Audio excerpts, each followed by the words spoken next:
Welcome to the Justified Posteriors podcast, the podcast that updates its beliefs about the economics of AI and technology. I'm Seth Benzel, finding myself the complete opposite of a political scientist, as I have a remarkable amount to say about AI, coming to you from Chapman University in sunny Southern California. And I'm Andre Fracken, trying to eke the last bits of cultural production out now before the AIs take over this crucial role, coming to you from Cambridge, Massachusetts. So yeah, Squeeze that cultural fruit for all of its juice, Andre. yes. So what are we talking about today, Seth? We are venturing outside of our core domains of economics and computer science into the wild, dangerous world of political science. It's kind of exciting for me going back to my roots. Did you know I was a political science minor, Andre? I may have known that, but did you know I was also a political science minor? What? So we're both kind of coming into this with a little bit of interest. So were you mostly interested in kind of international stuff or domestic issues when you were taking your pol sci classes? I was interested in political economy related issues, not necessarily international ones. What about yourself? Oh, I was super into these international global issues. I was president of Tulane's Model United Nations, Tulane Organization for Global Affairs, TOGA. If you're out there, giving you a shout out. Everyone signed up for Tulane Model UN. Damn, that's throwing me back. Uh, but yeah, I feel in some ways like the legacy of an older, more optimistic age, right? I feel like when I was taking political science classes, we were coming off of the US's golden unipolar moment. And there was a sense in which universal peace and prosperity was possible. We were going to bring China and India into this beautiful, prosperous international system. Russia was, tired of invading Eastern Europe and was going to just become, France. Uh, and unfortunately, that golden world that we thought we were building towards, I don't know, were we too idealistic? Were we naive? It seems like the promises of political science and international relations that I once was made, what were made to me, the cash has failed to clear. Well, wow, that was very poetic, Seth. I do think that political scientists are not known to agree over uh, many things, such as the ones that you were saying. So I think maybe that optimistic view of the world was a cultural product, if you will, of Oh, various media environments. But I actually don't think it was the predominant view of all political scientists. I think there were still many international issues that at play, even when we were still taking our undergraduate classes. right. Right. Well, I remember very, very vividly the live issue at the time was, can you convince China to join the international system? I think that was the big thing looming over the world. That and like international Islamic terrorism, right? Yes, Which yeah, is the like terrorism issue obviously was really big. continues Yes, to be a thing, but yes. it never really felt like a fundamental threat to the international project. People talked at different points. I know it felt different in 2001. What can I say? You kids these days, you're listening to it, you don't understand what it was like. Well, Uh, I remember a lot of debates about what system was best for passing good legislation, or parliamentary system was better or not, for example. I remember also reading some more critical things like some Foucault, and also, that was around the time where you really started seeing the positivist turn in political science, where political scientists became a whole lot like economists in many ways. right. And in fact, this essay that we're going to read, maybe this is a good transition point, argues that political science has not become economicsy enough. This is, people say that economists have physics envy. This is a political scientist that seems to have some econ envy. Yeah.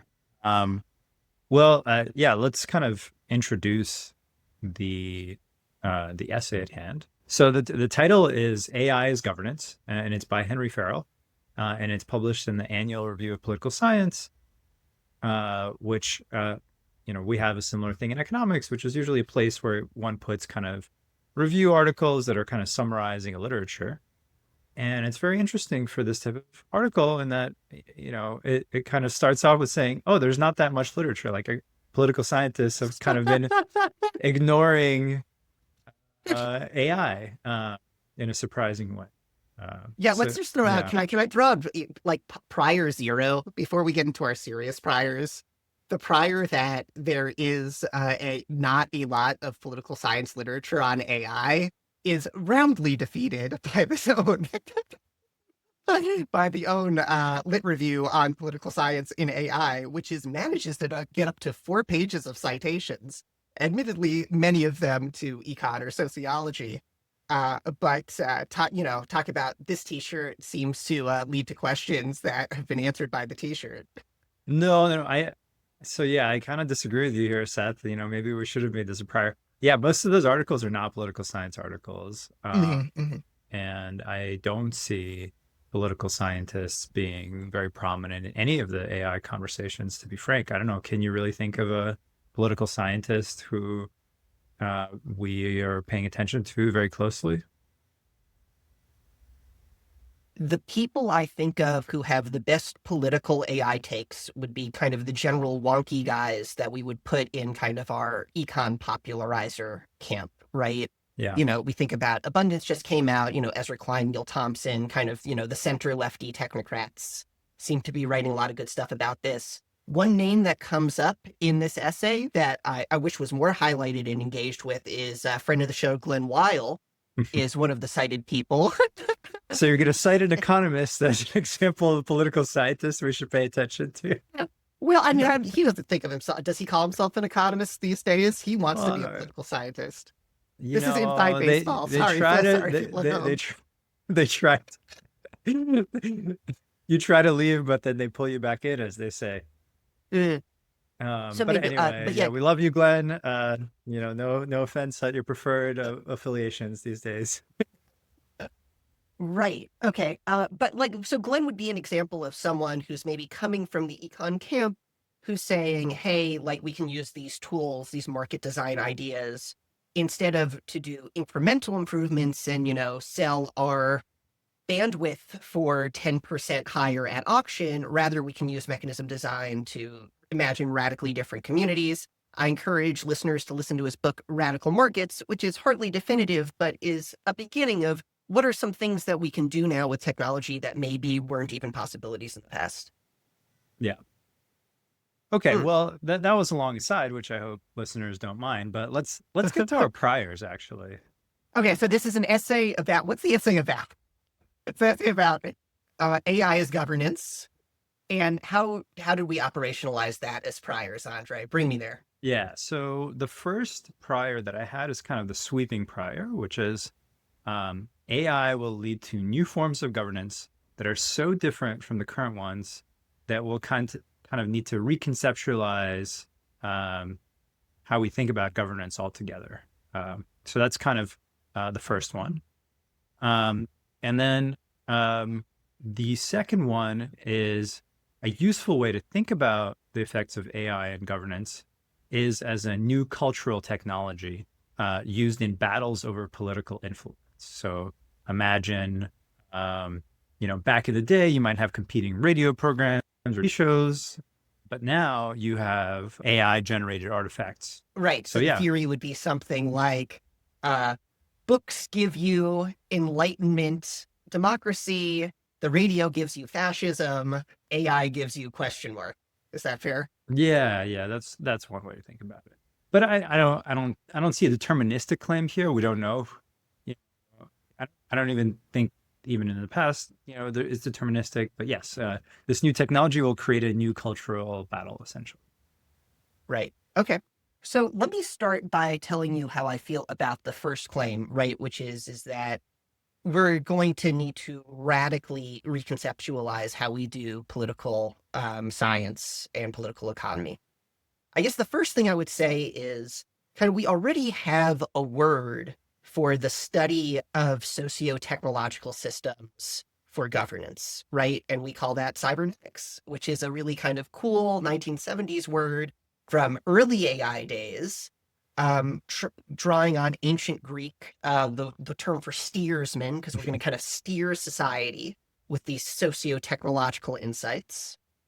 Um, so I guess what I would say is I thought that political thinkers have been thinking about technology driving society for a long time. I came in sort of surprised that we would need to like start again from scratch on this, but so I came in maybe not convinced of this prior. I would say I came in like 60, 70%. Don't we already have cybernetics, Andre? What is that missing? Yeah, I mean, yeah, I'd say once again, it's a prior, the conceit of the prior posterior, right? Um, yeah, I would say when before I read this essay and I thought about it a lot, my hunch would be that, yeah, once we have artificial superintelligence and it just tells us what to do, then yeah, we should probably rethink how we think about governance. But short of that, it did seem kind of more like continuous, refinement of government, with the caveat that um, if we were to start from scratch, which we rarely ever do, the various revolutions accepted, we would not design the government the way we have now, and we would probably use a lot of automation technologies in various parts of the bureaucratic process. Percent. Yeah, I'm having a hard time with percent here, Seth. I don't even, I can't do it. Disqualified. Yes. All right, cool. Well, when we do our annual roundup of whose posteriors were most justified, you'll just have to default on today's episode.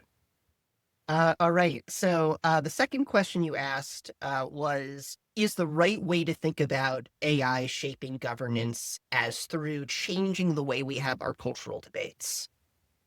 That, I think, is actually a pretty cool framing that I hadn't really considered before. I'll tell you kind of where I end up at the end of this essay, but going in, I didn't really think of it that way. I would say maybe 40%, right, was kind of my attitude coming in. Well, but loosely held, as you can see, near 50%. Yeah, I mean, I guess I would put mine lower here, even because I wasn't thinking about it this way, right? I was primarily thinking of AI as a tool for existing processes rather than a cultural technology. I mean, clearly we've discussed, persuasion in the past on the show, and so it's certainly not, something we hadn't considered. But when I think about all the things that are important about AI, I've never been one to believe that persuasion is that important. Okay. So, do you want to put a percent on that, or are you going to demur again? I'll do like 10%. 10%. 10%. This man's I mean, ready to be persuaded. it's a pretty, it's a vague claim, but when you think about it, like the main thing about AI is that it's going to create different types of media. That to me seems unlikely. You could be persuaded of it, but you're not starting there. Yeah, Okay, it fair certainly enough. did not start there. Yeah. All right. Are we ready to move to our evidence? Yes. All right. So, what we're faced with here is, again, a little bit different than our normal positive turn papers that are going to, show you some evidence and make, hypothesis to test it. Rather, we get sort of a three-part essay. In the first part, we get a definition of what AI is and what governance is. Unsurprisingly, I'm going to like their definition of governance, Farrell's definition of governance, a lot better than I like his definition of AI. Then we're going to proceed to talk about AI as a tool for governance. And then finally, we'll talk about AI as governance, this pretty abstract idea. But before we get into that, We already talked about kind of the initial claim that was made, which is that political scientists have said remarkably little about AI. Yet here we are remarking, Andre. um, do you have any comments on this intro material where Farrell, is it Farrell or Farrell? Where Farrell bemoans the state of contemporary political science? Are you ready to jump into the arguments? Yeah, I mean, I think the only thing I would say here is that I think I agree with him a lot more than you, but I think it's just a function of um, the fact that a lot of modern political science is very empirical, Mhm. and we've already talked about the challenges of studying things that haven't happened yet as an empirical researcher, right? And especially without, a bulwark of formal theory. And so my sense is that he's actually fighting a slightly different battle here altogether, right? Which is this battle that maybe political scientists shouldn't just narrowly write papers asking survey questions of people, and maybe they should do more of that big picture thinking that they had done in the past. This is so interesting because it feels like we had very different political science experiences, right? It sounds like you were taking these like basically poly-econ classes about political equilibriums and, testing positive hypotheses. And I was taking these like IR classes that were about why do countries fight? Is it because of the incentives of leaders? Is it because of broad social forces? It seems like the political science that I know about is all of that Fukuyama, But Seth, big I picture guess what I'd thinking, say, right? I actually don't think that's true. I just think Mm, that that was the old guard that no longer exists, or they're very old now. yes. Yeah, So, Nye. so They're it's they're not dying our out. class Joseph experiences. It's Nye. just, Joseph Nye, history of US soft power just passed away. R.I.P. in peace. yeah, yeah. I mean, um, if you look at people our age who are political scientists, they all do this sort of positive, not all obviously, but the predominant do this sort of work. And so, oftentimes I encounter political science as a field that uses and invents new methods in causal inference, for example. Right. So this is political science we're encouraging them to maybe go back to an older mode. Maybe this isn't a reinvention, maybe it's a retreat. Retreat's Yes. the wrong word. Okay, so all right, so that's our where we're coming at this. I may be more familiar with a different slice of political science than you are. Um, Now we enter this question of what is AI? What is governance? I am tempted. Why don't I take on governance? Okay. Okay. I thought the definition was pretty interesting. They define governance. Farrell defines governance as a system for bringing in complex information, processing and representing it, and then helping people coordinate based on that representation, right? So Yes. inside of governance is going to be everything from the king tells you what to do to the market system aggregates demand information and comes up with prices, and then we make decisions individually based on those prices. In this system, those are both governance. So governance is quite broad here. It's any Yeah. sort of complex social coordination mechanism. I guess you would say very clearly in this essay, he says he doesn't have a definition of governance. It's a loose metaphor, right? It is like the value of this approach to governance is not that it provides precise definitions, let alone testable hypotheses, but rather broad heuristics.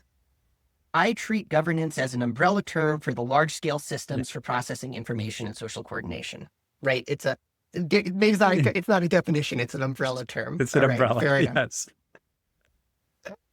Yes.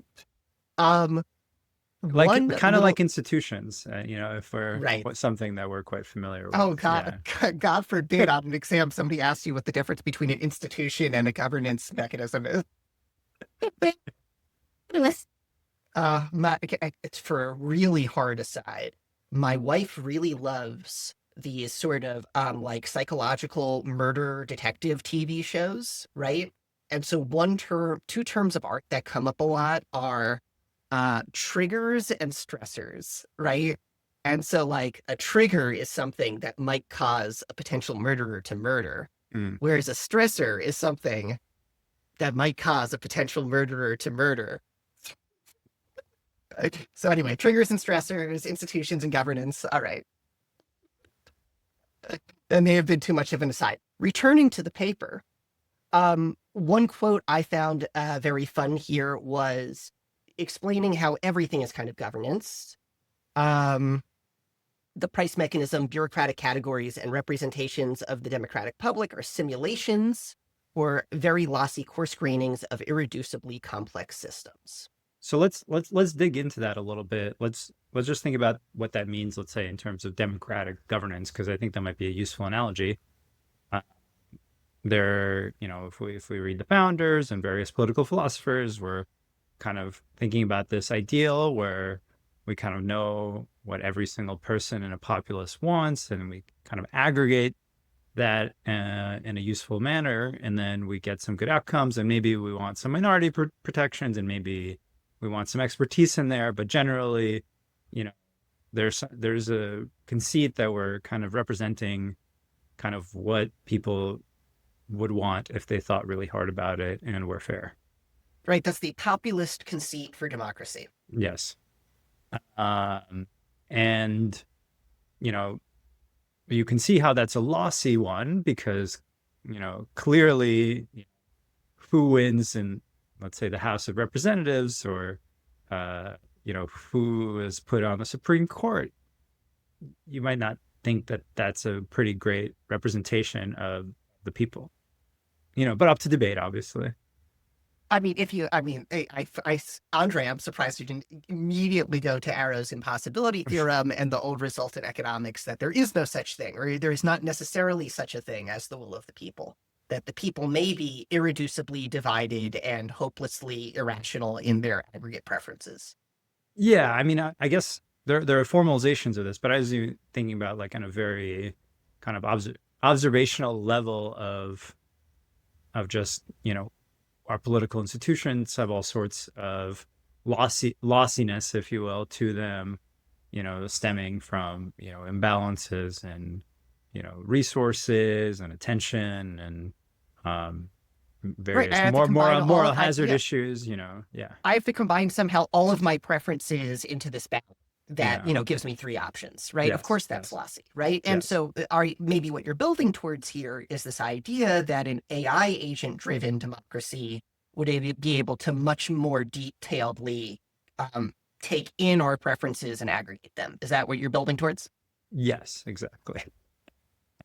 But I guess I wanted to lay out the where the lossiness comes from in this sort of system. And of course, markets are a different way of organizing society, focusing on economic factors perceived through the price mechanism. And once again, we can think about various ways where sometimes we might think that competition isn't working as well as we'd like at, efficiently allocating resources. Right. And so now, if I can be even more postmodern for a second, let's make the postmodern move, right? So we're going to describe these governance mechanisms as producing simulations, right? What's a simulation? A simulation is there is some underlying reality that I'm trying to represent in a artificial way, right? As we all know, father of the Matrix, Baudrillard, has told us that we are moving beyond simulations into simulacra. So simulations of things that never existed in the first place. You might think of the bureaucracy itself as a kind of simulacra. If you think of, now I'm going to be like completely out of my depth here, but in China, there's sometimes this idea of the heavenly bureaucracy that our earthly bureaucracy imitates, right? So if you're imitating a thing that may or may not be real, you'd have a simulacra, not a simulation.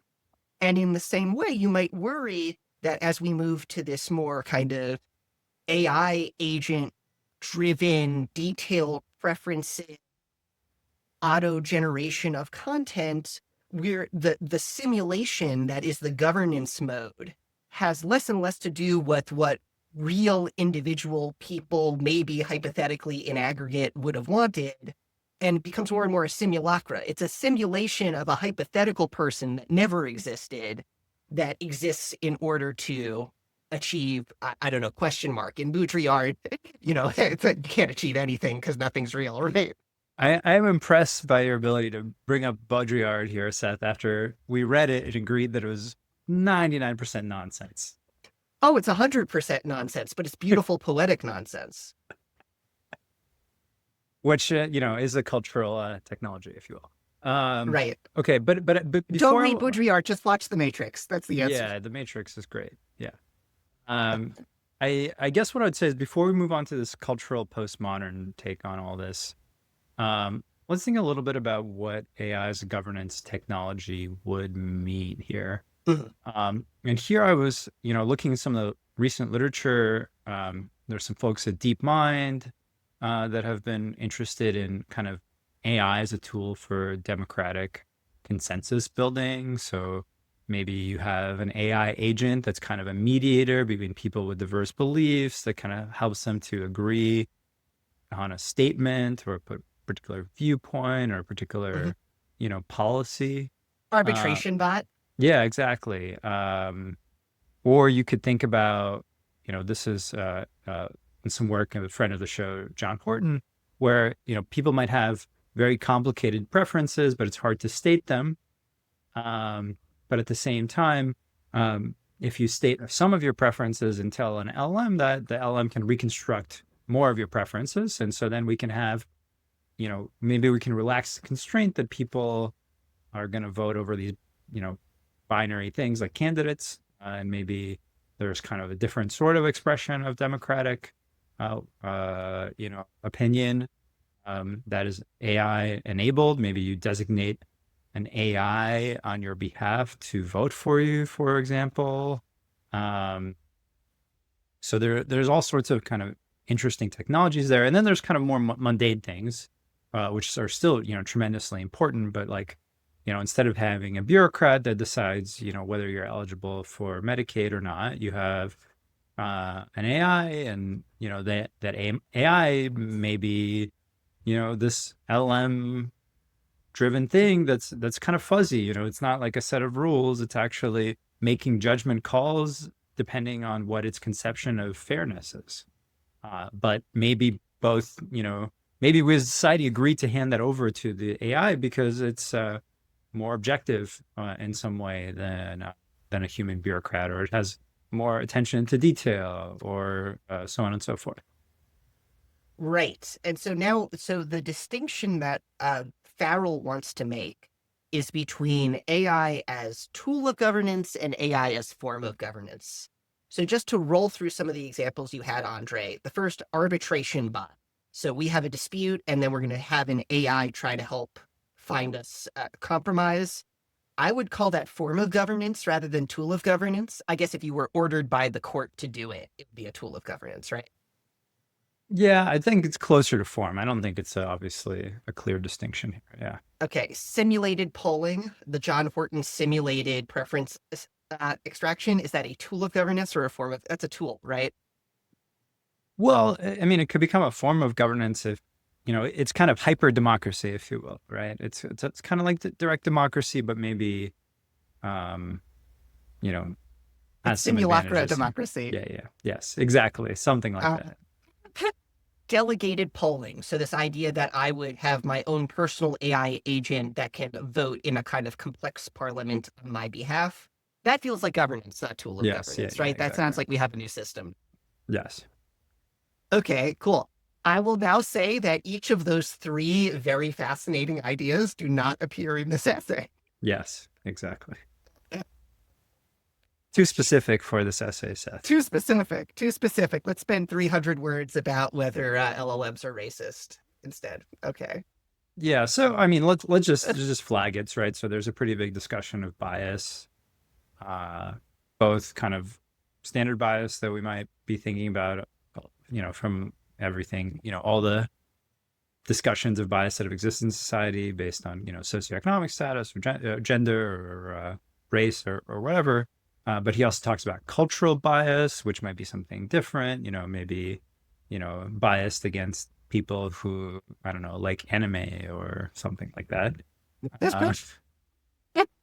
Yeah. but I do think that um, to me it's not that bias is not an important topic, but there's a tendency to frame very many interesting issues as issues of bias rather than maybe more helpful framings of various topics to study. Right. So let me give you the quote on that that I found the most interesting. So Farrell asked the question: should LLMs correct for a dominant slash hegemonic view that reinforces existing forms of inequality and oppression? Should they instead reflect some unfiltered version of the cultural content that has been scraped and fed to them on the justification that this reflects some broad version of the marketplace of ideas? These are profoundly political questions, even if few political scientists or theorists have taken them up so far. And the essay goes on to talk about all of these things we've already mentioned in our algorithmic bias episodes, right? That there might be irreconcilable trade-offs between different methods of bias, types of bias that you might have to take on, right? And so I think a more interesting essay would have Farrell, we appreciate what you got. This is a good essay. We definitely were inspired by it. I want to read the essay that's like taking on this challenge of like, what, here's a bunch of concerns we have about LLMs. How does politics help us get to a better place there? Maybe that's a political econ essay. Yeah, yeah. Or, alternatively, how do we conceptualize this? I mean, we have these different model providers that have pretty different philosophies on what the system prompt should be, right? We have your groks that are kind of anything goes, but maybe a little special Elon term, and we have we have your anthropics. So, they're forming a new constitution over there. We have OpenAI. Let's who knows what OpenAI is doing? I have no. Yeah, we've got Google, which You're, God forbid we had German Nazis in our pictures. That's yeah, too and then, ethno-normative. but what's also interesting is that some of that is pretty clearly also unintentional, which is kind of a key issue here, right? It's not clearly they figured out that that was not what they want. So with their Right. I image mean, so yeah. generation. So to bring people on board who don't know what we're talking about, there's kind of a famous example of Google in its image generations wanted to make sure that it had good diversity of people whenever it generated a group of people, rather than reinforcing implicit biases that doctors or lawyers might be of a certain race. And what they ended up with is no matter what you generated, you would get an ethnically diverse array of, whatever, Nazis, communists at the turn of the century, whatever group that you have in Mongols. mind, the Mongol invaders, Yeah. right? Ethnically diverse. Not that the Mongol hordes didn't take on a lot of ethnic diversity over the course of their conquests, but you can see how this ended up in a silly place. Why am I bringing this up? That was a spectacular example of de-biasing gone. Nobody's happy with this, right? That was, but that's the kind of politico-socio question that theoretically political scientists should be able to help us with, right? That's kind of what Farrell's arguing. Yes. Yes. And I think here's kind of where maybe we can make the move to the cultural technology. Mhm. So, yeah. So once again, to reiterate, when we have new technologies such as TV or even cable TV, that creates new media. That media is used to support either explicitly or implicitly certain political forces, right? And the question uh, is AI that? And what does it mean for AI to be that? And I think, just spitballing, I think a very, obvious way in which that's true, but it has nothing to do with LLMs actually, is just algorithmic news feeds, right? Which are, we've already discussed on this show. Yes, and there's a good amount, and I will say, to give Farrell credit, he does spend a good amount of this thinking about AI governance on digital platforms. He doesn't have that much to say. Community notes never comes up, which is something I would have liked to see discussed in this essay. But the author is aware of AI governance happening in platforms right now. Yeah, and to be, even without community notes, right? We have, even just the decision of which posts to flag and send to human reviewers. I mean, all this stuff is governance, and books, many books have been written about it. Many papers have been written about it. I think the question is like the LLM version or the agentic version of AI. Is that going to produce new cultural artifacts? I think one way to think about that is, we can generate text from scratch. That could be persuasive essays. It could be movies. It could be podcasts, right? And maybe Seth and I, we want to propagandize the value of, I don't know, Our podcast. economics We're education, and propagating the podcast. our own podcast for sure. Thank you. And so we create a bunch of AI generated artifacts that we're going to unleash into the memosphere, and they're going to capture some amount of attention. And as a result, if we win out in this cultural battle, we're going to see more, prominence, and economics podcasts are going to have more of an influence in society. Yeah, and society will be healed, presumably. Yes. Right. And that argument sounds pretty right to me, right? It seems like you only get personalized autocracy with mass communication. It seems like, modern dictatorship is only possible with radio and television. And then, and then what, right? So what is the form of governance which is unlocked by mass personalized communication?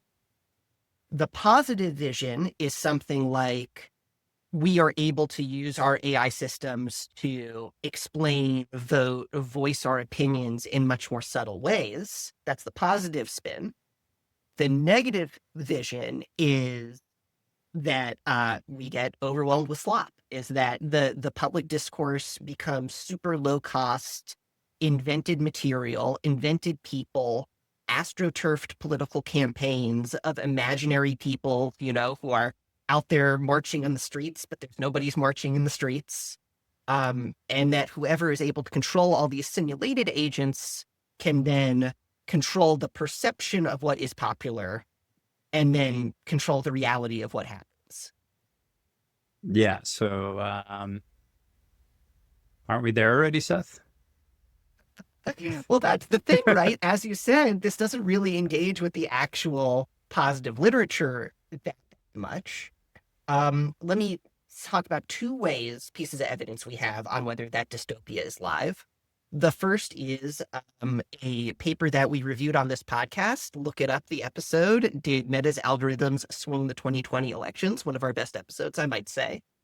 And there in contrast to this essay that wants to distinguish between, purely technocratic decisions of informed bureaucrats with political decisions, and argues that when tech platforms make any sort of decision, it's inherently political. Well, we just saw an example of the algorithmic news feed in this super duper precise study, at least once, at least in 2020, seemed to be apolitical. It seemed to mostly just be about getting people to be on Facebook longer. So that's the first piece of, yeah, go ahead. Well, I mean, I would not read that paper that it was apolitical. I mean, it changed the distribution of really bad slop content, actually, if you recall. The algorithm got rid of a lot of low quality news content, which I would suggest is the sort of content that that people expect AI to produce, right? There's a lot of fake news, sensationalist, not so true stuff. But it ended up not making a difference. Even if it did that, if you did the good political thing, it seems to have not moved people's politics. Well, I think we discussed why that's not actually something we should learn from that study, right? Mm-hmm. And I do think that this is where a macro perspective is really important. Opinions are, I'm going to go back to this every time we talk about this, opinions are formed in a social community. And so if you yourself get treated and you're the only one who gets treated out of all your friends, the effects are going to be very tiny. And because we don't change our beliefs outside of a social context unless we're like philosophers or something. Right. Most of us just go with the crowd.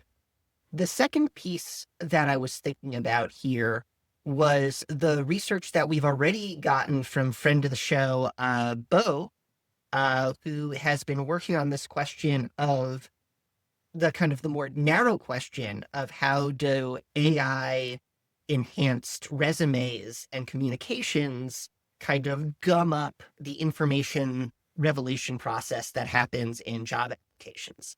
And I know Sarah Banna at the Digital Economy Lab, lots of people are kind of at the econ side working on this question. Farrell cites himself as making an argument that LLMs are extremely well suited to the automated performance of organizational ritual, such as the production of personal statements and performance reviews, blah, blah, blah, made to generate, leading to inferior knowledge and lower trust. So, the political scientist here is starting to catch up to this econ concern that communication is going to get degraded because we've made explaining yourself less costly signal, perhaps. Yeah. And I guess following on to that, I recently read a piece from the Center for the Governance of AI, which is an organization that seemingly should be relevant to this essay, called What Role Should Governments Play in Providing AI Agent Infrastructure, right? So if we think Is this that, GovAI? Is this the Oxford group? Or is this something else? I think it's the Oxford. Okay. Yeah. Love those guys. Hi to yeah. Sam Manning and to the team. Phil. Yeah, I'm not 100% sure that they're who you're talking about, but okay. If not hello. But nonetheless, they seem legit. Anyway, so kind of this question is like, let's say, the government is being forward-looking about what to do about AI systems. Well, one thing to do is to just let the market solve AI systems, right? But you might think that if there are these unpriced externalities, then maybe the government needs to get involved. And the question is kind of what are those unpriced externalities? And kind of already here suggesting that maybe something to do with the low costs of cultural product production and verification of who produced what content and which content is trustworthy and which one is not. Maybe there's a sense where the market's going to try to provide for this, but maybe it's going to have a hard time coordinating, and therefore the government might help to coordinate that somehow. Or maybe it's might mandate some transparency and disclosures that might be helpful in this situation, or it might issue credentials that could be used by individuals and organizations to verify certain things. Andre, thinking about this like an economist, like a political economist, right? Here's a tool, it's lowering costs. Let's think about mechanism design in order to overcome that cost. I think what Farrell wants is not that. I think Farrell's happy to delegate those questions to computer scientists and economists and etc. The question he wants to ask is like one level deeper, right? How do we come about having a government that wants to solve that problem or not solve that problem? How do we go about establishing the desired data for the solution of that system, right? And I'm not sure that those are AI. I mean, those are AI questions insofar as the social decision could be shaped by AI, right? Mm-hmm. But in some ways, they seem kind of pre-AI, right? In some ways, it just sounds like, okay, what do politically powerful people want? Okay, they'll do that with AI now, right? Yeah. I mean, I agree. It's kind of a mechanism design approach, but I guess maybe I'm reading the essay in a different way. The Farrell essay, just to be clear, is like I don't think he's necessarily saying like here's what we should do. I think he's saying this will change. This will change, and this is how we should think about this change. It's going to be a cultural battle using a new production technology. And he brings up this case of content producers who might now have cheap substitutes for their production methods, and maybe certain high status content producers will lose their influence. Natural to think about writers and journalists, for example, but maybe we can think about content producers as being politicians. They're producing video content that they're political. They're political. Yeah. Yes, exactly. Yeah, Or even lawyers who are, producing the text involved in lawsuits, right? well put. I guess let me kind of see what.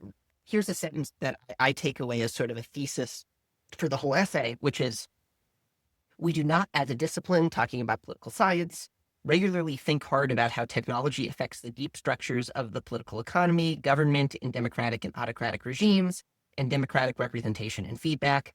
That has to change. Does he want political science to be political economy? I don't think that's what he's saying. I think he's saying something like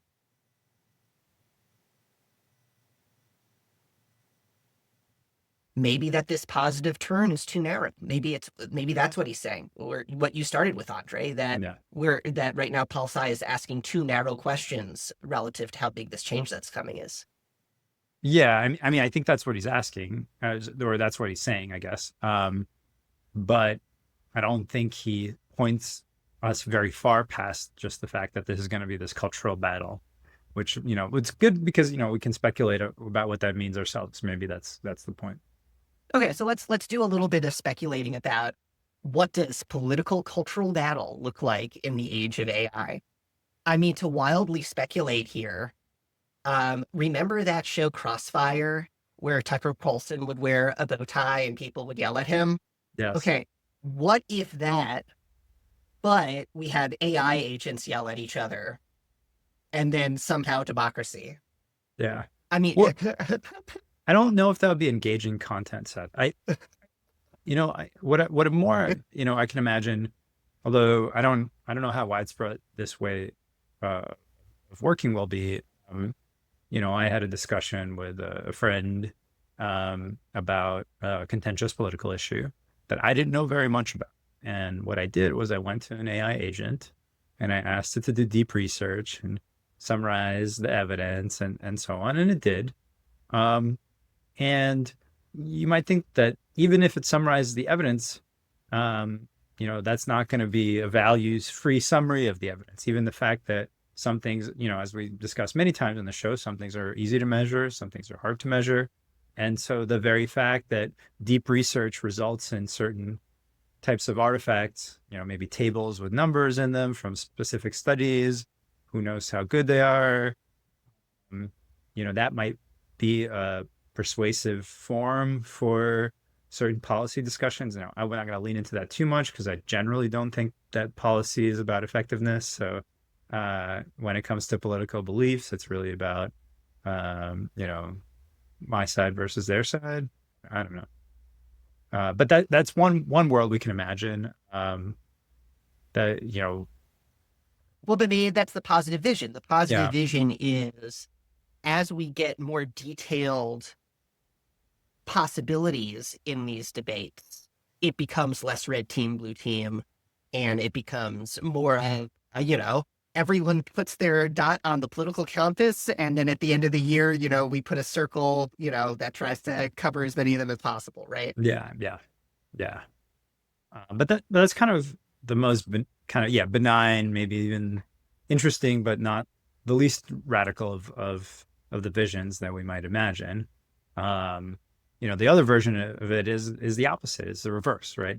Someone has a political position they want to support, and then they ask the AI to come up with the best version of the argument for this, and then they feel really good about themselves, and then they go about spreading that throughout the ecosystem, the cultural ecosystem, right? And obviously this becomes even worse if there's conflict of interest, and there always is, right? You might imagine that someone's beliefs might align with their financial interests or other sorts of interests, and you might have that, and then kind of naturally the question becomes, does how content gets distributed also get affected through this system? Right. I mean, it must, right? Yes. Um, we'll all have our personalized AI agents who aren't just curating our Facebook stream, but all of the information that's Yes. coming in at us, right? Um, I would say that kind of at the most meta level, I'm optimistic that more communication, people being able to communicate to each other more robustly and more clearly on net, once we've done the general equilibrium settling and people have adjusted to how newly persuasive everybody else is. I mean, it seems like we like to think that that produces good outcomes in the legal system, right? We like to think that, if both sides' lawyers spend $1 million, we're going to have a more accurate outcome of the case than if both sides' lawyers spend $1, right? That's kind of what I think. But I don't know. I don't know where it's going to lead us. Do you accept that premise? I mean, that is very Pollyannish, if you will. Um, yeah, I think it's a possibility. I think it's I think I think weirder things will happen, but I have a hard time predicting it. I think what I want to read next after reading this is actually read some Glenn Weil style futurism and actually see, okay, this is how they think the future voting is going to work. Yeah, yeah. And then we can have we're more talking about like specific the types. Plurality Institute, right, and things like this. Right. So, yeah. So Glenn Weil is one of many people kind of working in the direction of sort of digital democracy. How can we get kind of both more democracy and more technocratic rule through smart applications of these technologies? I know other people are thinking about these questions. I know like the Bostrom Future of Humanity Institute people were always interested in these questions. Yeah. This essay, unfortunately, I think ends itself right when the conversation starts getting interesting, Yes. right? It Yes. ends right before that. Yeah. But which is it's good because there's a lot more for us to talk about and explore. Um, so yeah, maybe we can kind of wrap this up. So after reading and this discussion, kind of, are any of your priors updated here? Right. So I started by saying that I thought that AI will create new forms of governance, that we will need a new form of political science that focuses on this 60%. I come away reading this essay and like feeling that number has to come up a lot because it sounds like political scientists have not thought about this at all. And I was totally happy to say, did the cyberneticists have opinions about this? But apparently, not enough worth citing or citing heavily. And so I'm going to go for maybe 60% on that to 90% on that. But what about kind of AI will lead to forms of governments that are so different from the current ones that will need a new field of political science for it? Yeah, I'm up from 60 to 90, That's right? that's kind of what you mean. That's what you mean. Okay. Yeah. That's what I meant to say. Yeah. On this, go ahead. Yeah. I mean, I guess for me, I had no prior on this. So I guess I shouldn't have a posterior. No, it means, well, I mean, you're allowed to have the prior of exactly 50-50 if that's the one you want to adopt.